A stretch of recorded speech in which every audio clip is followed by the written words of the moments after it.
7 iyun Miami'də dövrümüzün ən mükəmməl boksçusu Floyd Mayweather tanınmış YouTuber Logan Paul ilə qarşılaşdı.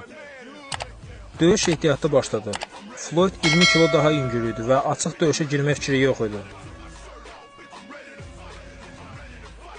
Birinci raundun sonunda Logan Paul bir neçə zərbə ilə Floydun üstünə getdi. Getdikcə Mayweather rəqibə uyğunlaşırdı və zərbələrinin sayını çoxaldırdı. Paul isə ilk raundlarda çox zərbə ataraq yorulmağa başladı və bununla Floydun tərəsinə düşdü. Artıq 3-cü raunddan sonra Mayweather üstünlüyü ələ aldı və döyüşün sonuna kimi daha iri rəqibini bir neçə dəfə silkələdi. Qaydalara uyğun bu döyüşdə hakimlərin qərarı ilə qalib müəyyən olmayacaq və 8 raund davam edən döyüşdə heç bir boksçu qələbə qazanmadı.